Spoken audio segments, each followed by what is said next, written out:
Salve a tutti, vediamo ora come calcolare con la calcolatrice scientifica i valori dei logaritmi. Intanto bisogna specificare questo: alcune calcolatrici scientifiche possono calcolare il logaritmo in qualsiasi base, allora inserite semplicemente i valori e avete fatto. Però ci sono alcune calcolatrici scientifiche più semplici che possono calcolare i logaritmi soltanto in due basi. Adesso vediamo in quali. Comunque alcune calcolatrici scientifiche oppure alcune app o alcuni programmi per computer possono calcolare soltanto il logaritmo in base 10 o in base è il numero di Nepero. E ancora questo dire, per convenzione, se noi scriviamo logaritmo di x senza specificare la base, si intende la base 10. Se scriviamo lnx, questo si legge logaritmo naturale di x, ed è inteso come il logaritmo in base e di x. È il numero di Nepero che vale circa 2,7 e ha un'importanza in matematica che comunque non trattiamo adesso. Va bene, allora dobbiamo in pratica capire come calcolare un qualsiasi logaritmo in base a di x utilizzando soltanto il logaritmo in base 10 o il logaritmo in base e. E come si fa? Si usa una formula per il cambiamento di base.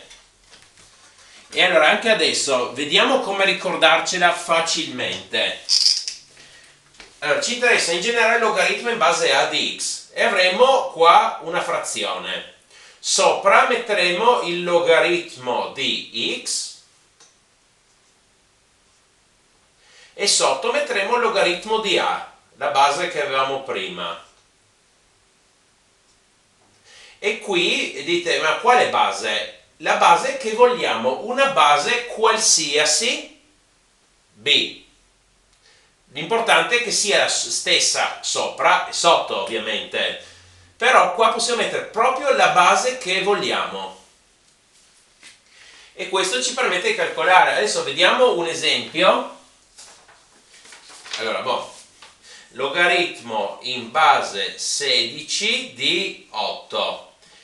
Allora, secondo questa regola noi possiamo scrivere logaritmo di 8 fratto logaritmo di 16 e potremmo, volendo, adesso prendere entrambi questi logaritmi in base 10 e calcolarli con la calcolatrice scientifica. Si può fare, però adesso vi voglio insegnare anche questo. In questo caso particolare si può anche calcolare a mente usando la formula di cambiamento di base che abbiamo appena visto. Si può calcolare a mente perché noi basta pensare un attimo, potremo scegliere qui sopra e sotto la base 2, perché logaritmo in base 2 di 8 è 3, perché 2 è la terza e 8.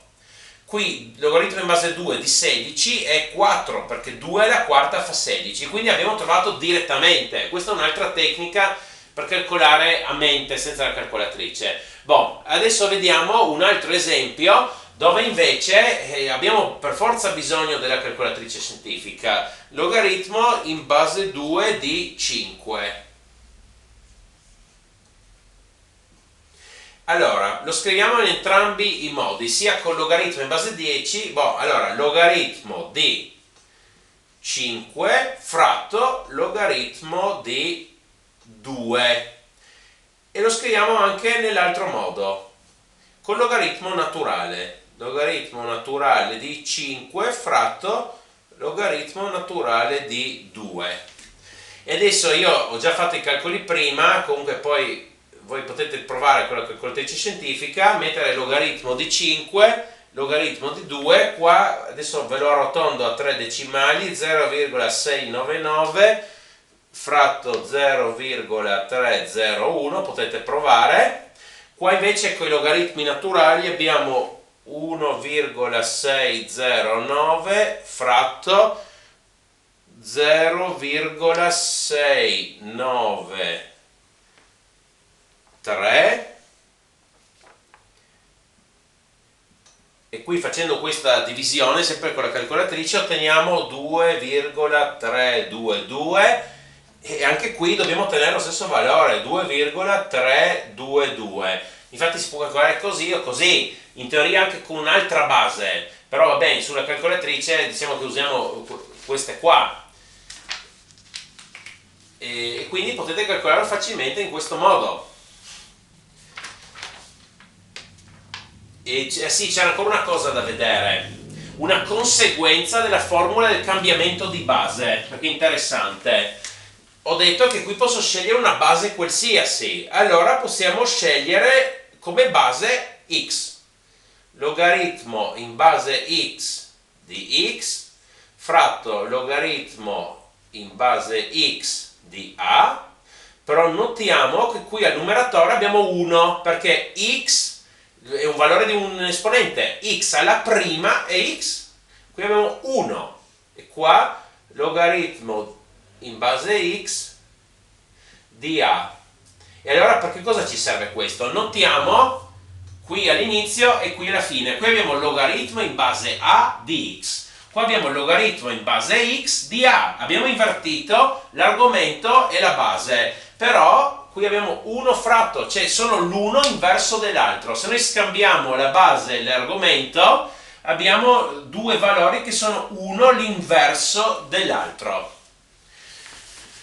Per favore mettete un mi piace e iscrivetevi, grazie.